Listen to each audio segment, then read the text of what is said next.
My name is Jean Graham-Jones. I'm a professor at the Graduate Center at the University of New York, and I'm currently head of that program until the end of June, I believe. But who's counting the days?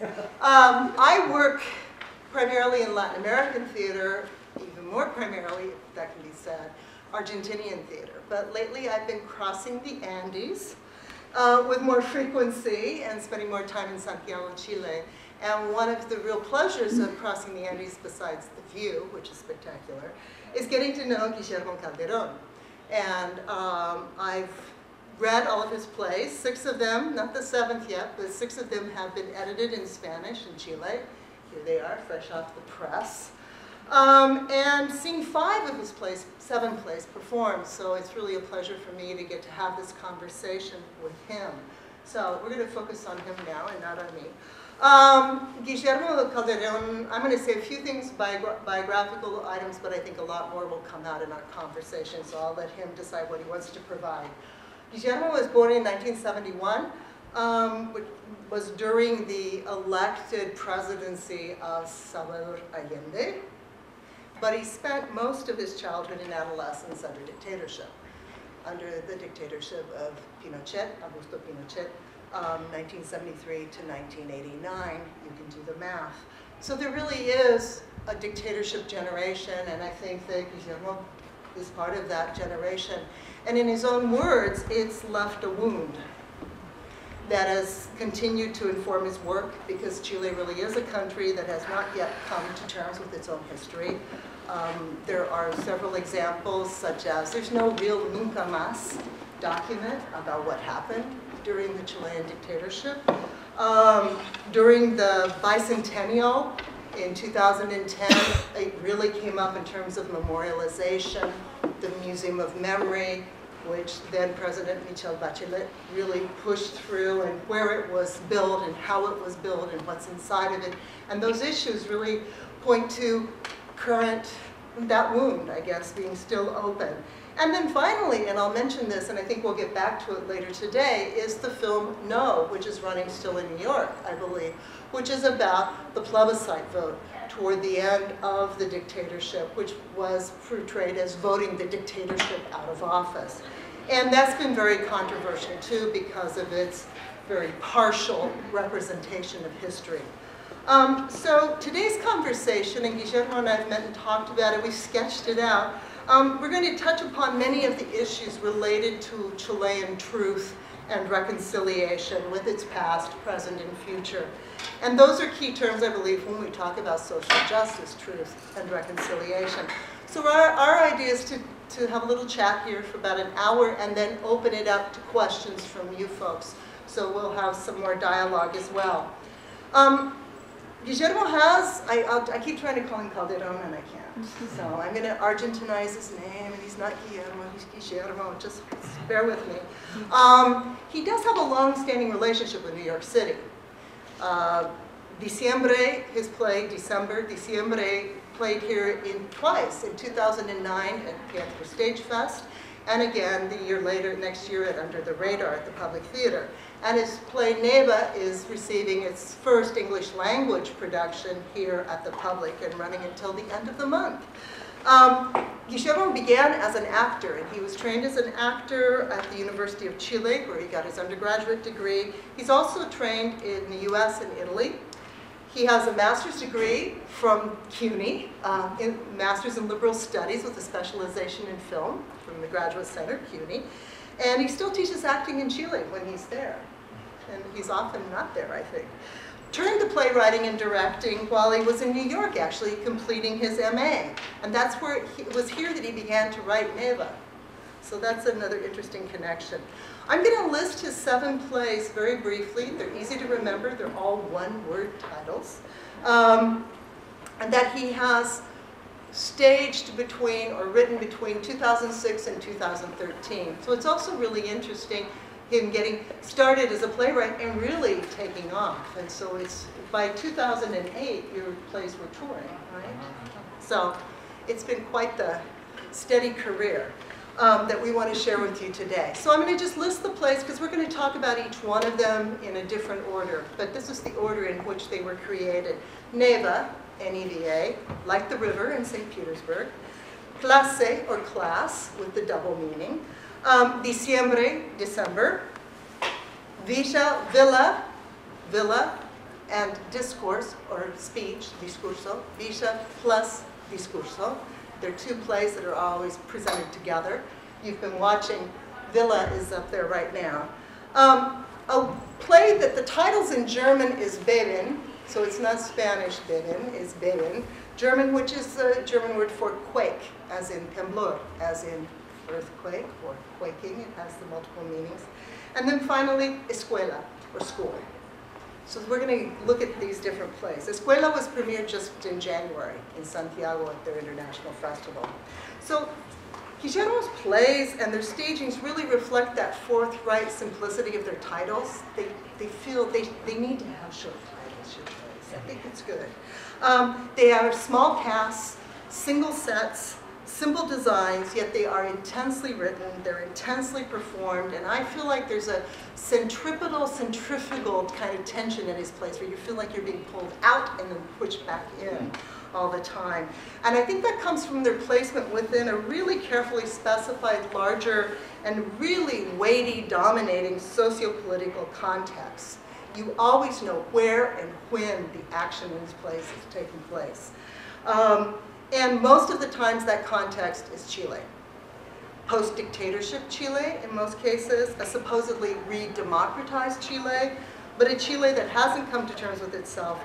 And as we'll see, for Guillermo Calderon, this lack of reflection or self-reflection has had very real and frightening social justice consequences. So, today Guillermo and I hope to discuss each of the 7 plays, bearing in mind this symposium's focus on performance and social justice. So we're going to really take it down those paths. There are many paths we can take our conversation. We're going to try to stay on that one. And in the course of our conversation, I hope we get to hear more from him about his assertion that the theater is a battlefield. So we're going to start with Villa, and you can see the title there, Villa and Discurso, or speech. So we're going to talk about those two together because they're presented together. So as you entered, you had here a running videotape performance of Villa. I want to ask Guillermo, could you say a few words about the play's subject and its relationship to this particular location of the performance? Yes, of course. The name Villa comes from the name Villa Grimaldi, which is the name of the main concentration camp during the dictatorship.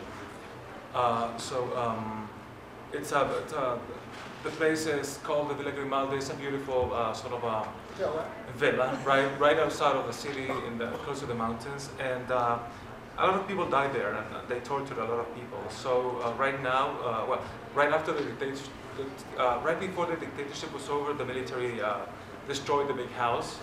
So in order to eliminate evidence.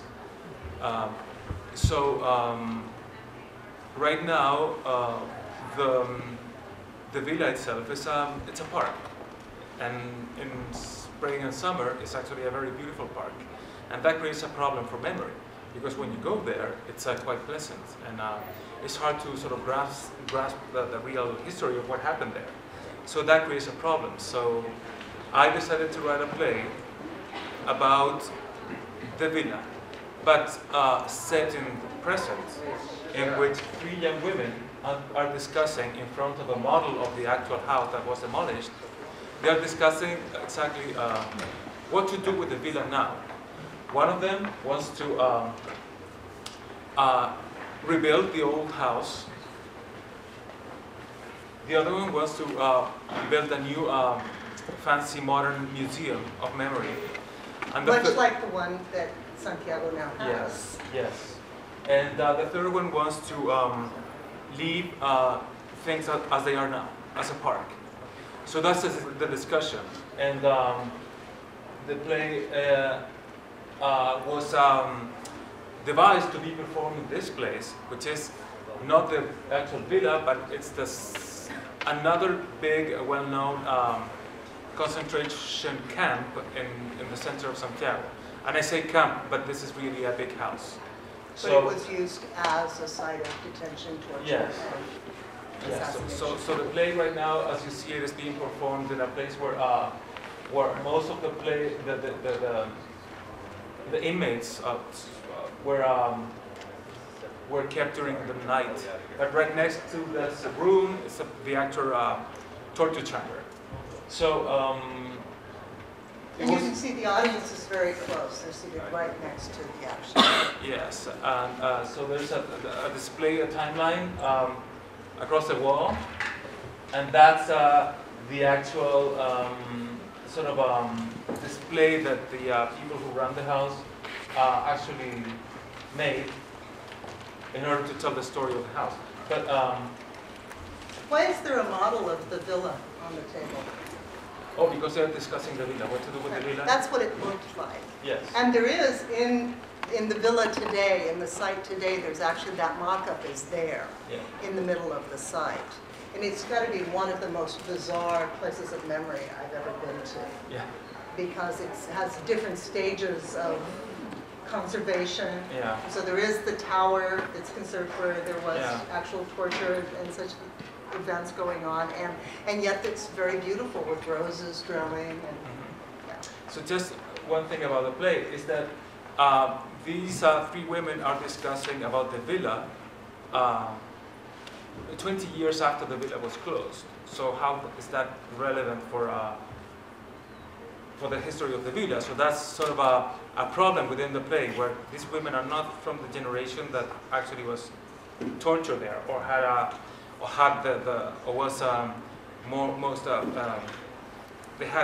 they were detained or tortured or killed during the dictatorship. So that's sort of a question that sort of haunts the play. a generational question? Yeah, a generational question. Yeah. So towards the end, and I'm going to spoil the ending for you, is that these women are discussing this because they have been assigned the responsibility of deciding the future of the villa, because they are not the direct survivors of the villa, but just the daughters of people who were detained at the villa. But they are not only daughters of women who were detained there, but also the daughters of the guards that raped the women. So that's the big, subject about the villa, which is that most of the torture was directed against women, and of course it's rape. So of course women got pregnant, and babies were born, and those are survivors, and they are really, of course, as you know, it's really hard to, for society, it's really hard to understand that phenomenon, because they are, of course, they are victims, but they don't really have a lot of visibility, because it's not something that you can discuss easily out in the open, because there's there's a shameful sort of stigma to it. So it's a well-kept secret. So that's one of the reasons I wanted to deal with this subject on stage. Yeah. And what's interesting too is that they performed this play in different detention centers, concentration camps around Santiago, in other parts of Chile, or just Santiago? Yeah, mostly Santiago. Yeah, and so that idea of being in that place, and this site is called Londres 38, which is the address. London 38. It's London Street, number 38. And it's right off the main avenue of Santiago, a very central location in a residential neighborhood. So that idea of reoccupying that space and using theater to reoccupy that space is really quite something. Now what happens, to keep things moving along here, is as this piece comes to an end, the three actresses start putting on white jackets and sashes of 3 different colors, and it transforms into another play, Speech, which is an invented or not farewell speech by Michelle Bachelet, the president, as she's leaving office, reflecting upon what has happened in the country. So these same 3 actresses take on that role. And they share the lines. It's written for one voice. In the published text, it's just one long monologue. But the three actresses in performance share the lines. So why did you stage these two plays together? Okay, so... and why share the role among the three actresses? What's going on there at the casting as well? So, of course, it was a very important thing to have a president who was a woman president for the first time in our country. Wouldn't know. Yeah, exactly. Sorry. But when it happens, it's going to be a big deal. So it was a big deal for us. But of course, it was painful to see as well, because she was very, I guess, constantly humiliated by her political opponents. You're not qualified, you're not smart enough, you don't have authority to run the country, and also you are overweight.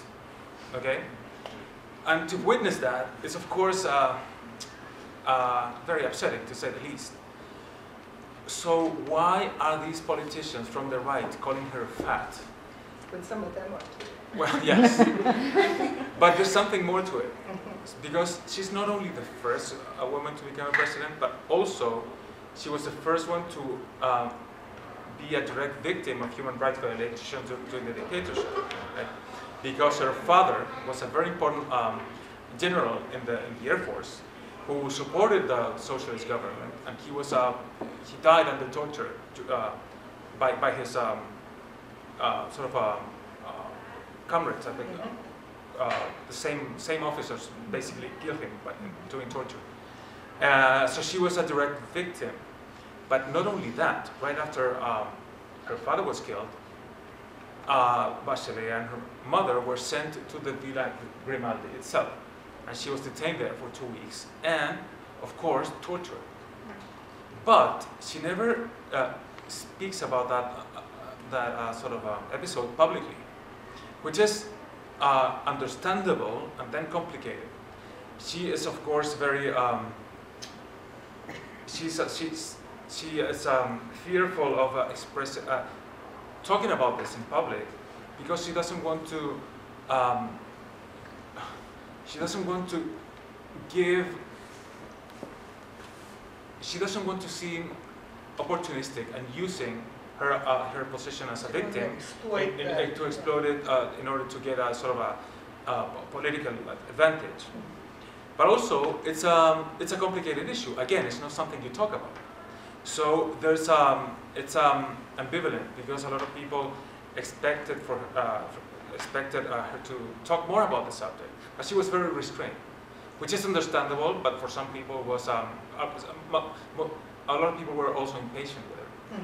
Okay, so I felt I needed to address this issue, and of course it was very violent for me to do it, but I decided to do it anyway. But I did take a couple of precautions. So I decided to create a speech, and in which she would just say, last speech before her country, where she addresses basically what it is to be a person from the left running sort of a right-wing capitalist system, which is always a conflict, and also for her to, in order for her to address the fact that she was tortured. But I didn't write it sort of in order for her to speak straightforwardly about it. She's just addressing it. So she usually is talking, for example, she says, because I was tortured, but maybe I wasn't. She's always equivocating. Yes, equivocating, yeah. That's a good word. Yeah, definitely. Yeah. Okay. So, and I wanted to address her ambivalence towards being vocal about it, but I was also addressing it indirectly. And also, the cast, of course, is these 3 young women, and they are, how did you say? They're dividing the text? They share the text. They share the text. Themselves. I just wanted to make completely evident for the audience that this is not an impersonation of the real person, Right. but this is just a text that is signaling the the person itself by just addressing the ideas rather than having a one-to-one exactly, impersonation. Exactly. That's the point. Yeah, great. Okay, good. So we're going to keep going with some of the other places. I really want you to have a sense of his world, as it were. So the next play I thought we might talk about is one that some of you I know have seen when it was here earlier in New York, December, which is set on Christmas Eve in 2014. Which feels a lot closer than it did when I saw it in 2009. Yes. And it was written in 2008, so we have to talk about that, I think, at some point. Yeah. But three siblings come together, and one is a soldier who's about to return to war in the north. Chile is at war with one of its longtime rivals, Peru, which has joined forces with the Shining Light, and Bolivia. And then in the south, the Mapuche indigenous nation has allied with the other territorial rival, Argentina, to wage war. So there's some interesting things going on while the soldier's spending Christmas, maybe his last Christmas, with his twin sisters, both of whom are pregnant. And they all three seem to personify kind of different responses to war and nationalism and indigeneity too, which is an interesting element to come up. So what do the sisters, the two sisters, represent for you within the national panorama? Oh, one of the sisters is the patriotic racist, because since the last 15 years, Chile has received a big influx of immigration from Peru, which is the old enemy of the country. And that's very interesting because Chileans like to think that they are quote-unquote whiter than them.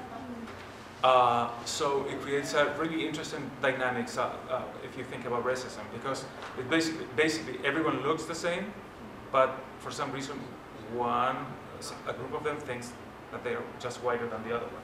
So I wanted to address that. And of course, these two countries are almost fighting each other, which creates a problem, because if they really sort of fight eventually and a war breaks out, there's going to be a big problem, because we're going to have internment camps, concentration camps for the foreign. But for the Peruvian immigrants. Yes. Within Chile. Yes. Yeah. And the other sister is the one, the freedom-loving, peace-loving, against war. And toward the end, they shift positions regarding their brother, because one wants the brother, of course, the nationalistic brothers, sister saying, "Oh, go to war, you're fighting for the country." The other one's saying, "Stay here, I'll get you, I'll hide you, I'll send you to the south, and you can hide out." And toward the end, there's a bit of a shift. And then at the very end, I'm going to give a spoiler here too. At the very end, the two sisters reveal that they are not pregnant. Yes. And all these beans drop out. Yes. And I've always wanted to ask you about the beans. The beans. Why beans? Why are the beans the fake pregnancy? Oh, it's interesting. It has a lot of meanings. But I figured. So we have a saying, like in our country, there's nothing more Chilean than the beans. Okay? So the beans are being dropped to the floor. So the sort of the country is just falling apart, and it's being, there's something that's sterile about it. Yeah. Well, yeah, the sterility is definitely. It's the end of the country, because the inspiration for this play is my pure hatred for the military. So I came out of the dictatorship as an anti-patriot, and completely against the dictatorship, the military itself. So sometimes when I say that, it's striking, especially in the U.S., which is a patriotic country as I see it, and also it's hard to, I guess, to criticize the military openly, but I can do it because, well, I can do it in my country. And I really dislike this institution. And my fantasy is to see them destroyed or finished, or I don't know how to express it. So the inspiration of this play is just the fantasy of the army, in fact, finally defeated and the country dissolved. Okay, and what about the indigenous rights? I mean, I really found that interesting because the indigenous are lurking off stage, as it were, right? Yes. And so where do indigenous rights figure into Chile's national dialogue? Oh, Because I think it's interesting how I'm seeing more and more of a presence, because Yes. before it was just not there. yes. And I found in your play it was interesting because it was there and it's kind of coming on, and later, I think more recently, it's been coming forward. Yes, because they have been racing and they have been fighting back and they want their land back. They never had a settlement like they had here in this country, so they don't own the land, they're just poor workers. So now they are fighting back. Mm-hmm. And for the rest of the country, it's really complicated because in our country, since we are mixed between European and native Indian, I don't know how to call them, but racially we are mixed. Mm-hmm. But we like to identify ourselves as Europeans living there instead of combination. Like a settler colony. Yes. in, Yes. in Australia. Yes, exactly. What do you ask? A lot of us are sort of identifying more with the Mhm. sort of oppressed minority Mhm. that is not outside of us, but it's in us. Mhm. At least. And so why 2014? Why did you choose that year? Oh, because it was close enough. It was It would have been what? it's 6 years away. 6 years, Uh-huh. 6 years away. Yes. Uh-huh. And how- it sounded ominous. It sounded ominous? Yeah, it's like now we're talking about How do we feel 2019. about it now? Yeah, would we have to move it back now? Yes. Play to work? Yeah. Because I was wondering if you Actually- felt the same apocalyptic presence that you did. Well.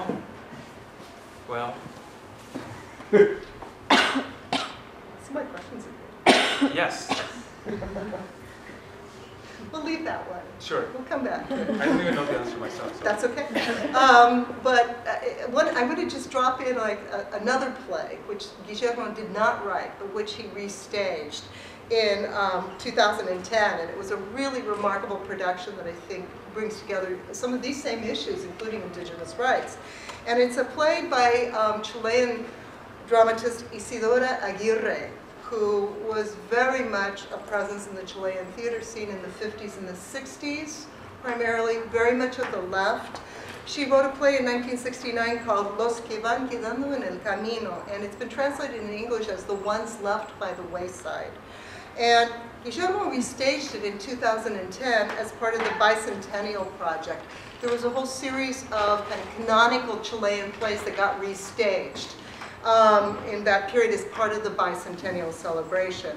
And this play is based on a historical event from 1934, and it has to do with the testimony of a family regarding a massacre of rural workers in Ranquil, Chile in 1934.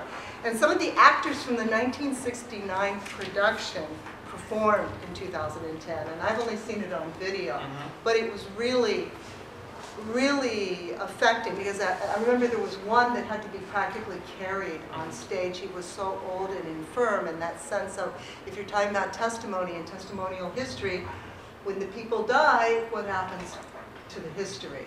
And so I was wondering why you chose that play to direct for the bicentennial. And I also wanted you to tell us where you staged it and why in that place. Again, somewhat like with Villa, there's a very specific choice here.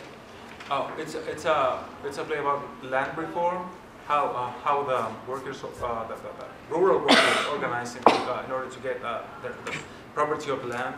So it was a very optimistic play in the 60s. But right now it's a very sort of it's the opposite of idealistic. It's actually a very sad play because all the dreams were pretty much crushed. All the dreams of that generation. So I decided to stage it in the old building of the Congress of the Parliament, and that building had never been used for anything until we used it for the play. The building was closed in 1973 during the coup, and then the Parliament moved to a different building. So this building was unused, and we decided to use it. And it was basically, it was kept like a museum, but So we decided to stage that there, which was very interesting because people were seated in the same seats as the representatives and senators sat. So well, that's where the debate itself happened, right? Exactly. So in the play, they're usually referencing the political debates in the Capitol, and actually the play was now being staged in that same place that the play referenced. So that was pretty interesting.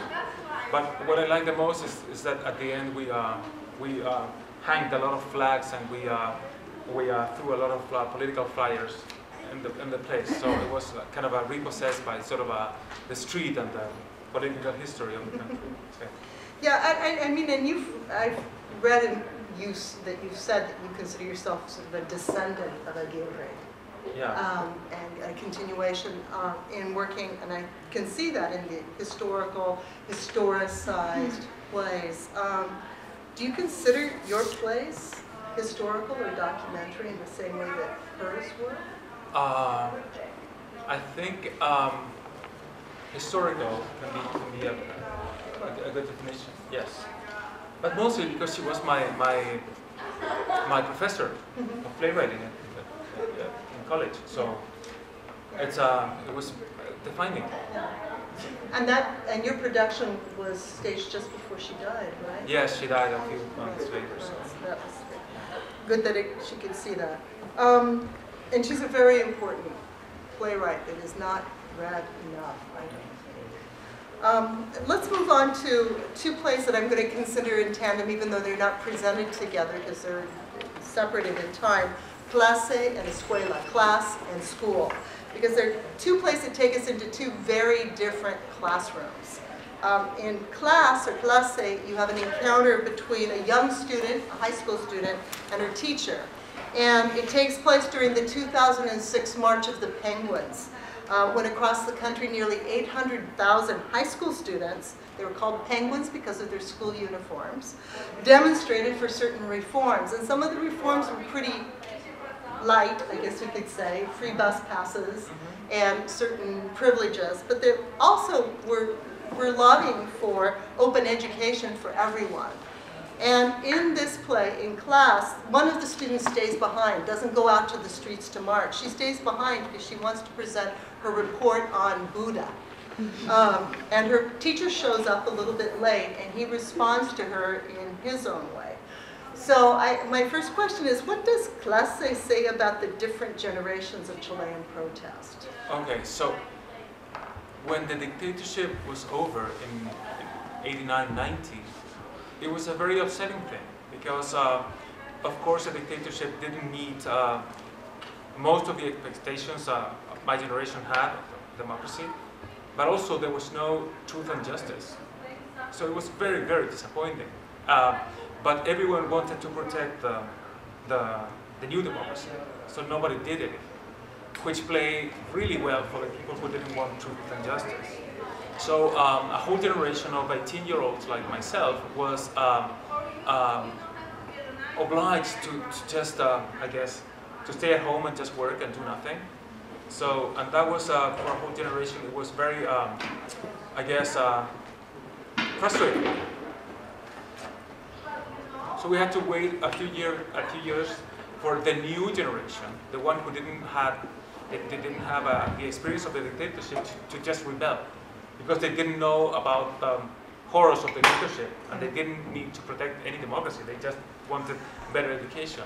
So they rebelled, and when they rebel in Chile, so for example, the most active are the high school students. And just to give you an idea, they take over the schools and they sleep there for months, weeks, months, and they take over maybe half of all the schools in the country, and they live there.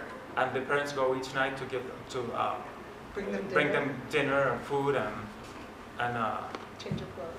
Yeah, the teachers as well. So it's a very supportive movement. Everyone loves that kind of movement. People like myself, older than the young kids, were very upset at this because they are taking over the leadership of change in the country, and we're angry because we think that they don't want to change society as we did when we were younger. They just want to better education because they want to get into better schools and they want to make more money. So they want better education in order to be to be in a better position to be part of the system. So you are bad.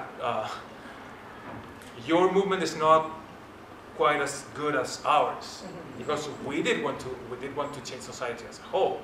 So you're being a young sort of a.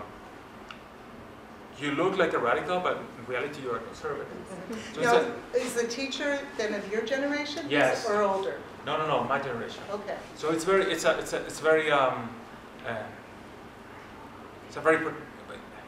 impotent and sort of pathetic argument. But I wanted to make it anyway because that's how I felt. And that's confrontation of generations, yes. How do you feel though with what's happened in the last couple of years? Because this, the Penguin Revolution was around 2006.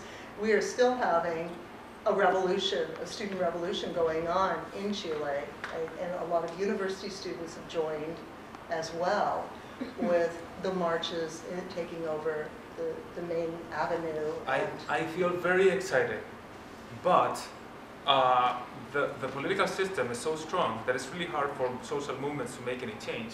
Because, I don't know, in my country at least, all the changes are mostly made by the political class, not by the social movement. So you can have a big social movement, but nothing really is going to happen until the politicians take over those demands.